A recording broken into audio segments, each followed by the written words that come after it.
మీకు ఇస్తా ప్లీజ్. తులసిరెడ్డి గారు, ఎన్నికలకు ముందు అన్ని పార్టీల్లో మార్పులు చేర్పులు ఎన్నికలకు ముందు అన్ని పార్టీలు జరుగుతాయి. కొంత జగన్మోహన్ రెడ్డి గారు మెయిన్ గా తెలంగాణను దృష్టిలో పెట్టుకొని ఆయన తెలంగాణలో ఎంపీ కాబట్టి దాన్ని బేస్ చేసుకొని ఈయన ఇక్కడ అన్నాడు.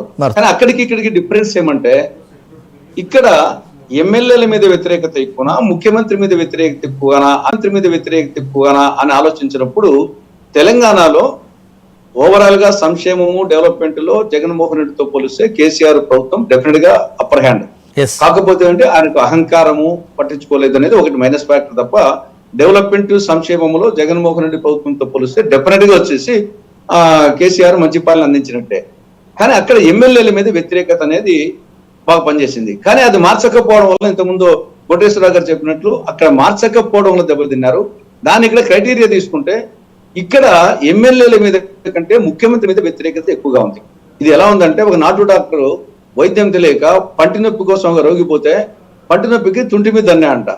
ఇక్కడ బొక్క బొరల పడి పన్ను పోయింది వచ్చేసి ఈయన మీద వ్యతిరేకత ఎక్కువ ఉంది. ఇక్కడ ఎమ్మెల్యేల మీద కొంతమంది మంది ఉండొచ్చేమో కానీ ఓవరాల్ గా ముఖ బ్యారికేడ్ల మధ్య పరదాల చాటున పర్యటించాల్సిన పరిస్థితి పోయి ఇప్పుడు వచ్చేసి జనాలే రాని పరిస్థితి వచ్చింది. సీఎం సభలు వచ్చేసి గతంలో ప్రతిపక్ష నాయకుడు ఉన్నప్పుడు జగన్ సభలు కలకలలాడేటి, ఇప్పుడు వెలవెలబోతున్నాయి వచ్చేసి సీఎం సభలే. కాబట్టి రైతులు రగిలిపోతున్నారు, ఉద్యోగులు ఉడికిపోతున్నారు, యువత వచ్చేసి ఆవేశంతో ఊగిపోతా ఉంది, సర్పంచులు సరసలా కాగిపోతున్నారు, కాంట్రాక్టర్లు కసితో ఉన్నారు, వాళ్ళ కార్యకర్తలు వాళ్ళే వచ్చేసి. కాబట్టి విపరీతమైన వ్యతిరేకత సీఎం మీద ఉంది.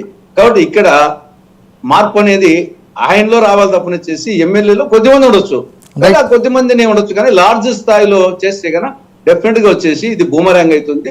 ఇది సెల్ఫ్ గోల్ కొట్టుకున్నట్టే.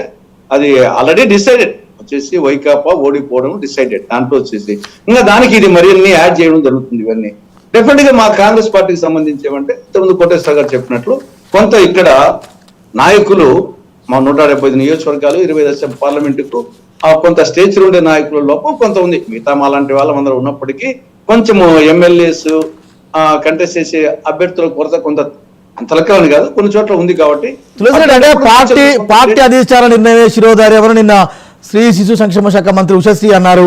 తర్వాత జగన్ ఆదేశాలు మేము తప్పక పాటిస్తామని ఎమ్మెల్యే కరణం ధర్మశ్రీ అన్నారు. ఇలాంటి కొంత సిన్సియర్స్ కూడా ఉంటారు కదా అంటున్నా నేను. ఇప్పుడు అనడం వేరు, ఆఖరికి ఇక్కడి అనేవాళ్ళే లాస్ట్ లో ప్లేట్ ఫిరాయించేది. వచ్చేసి అంటారు లాస్ట్ లో వచ్చేసి ఎవరు వచ్చేసి ఇప్పుడు జగన్మోహన్ రెడ్డికి తల్లి లేదు, చెల్లి లేదు, నాయన లేదు, చిన్నాయన లేదు. అట్లప్పుడు వచ్చేసి వేరే వాళ్ళకి ఎందుకు ఉంటుంది?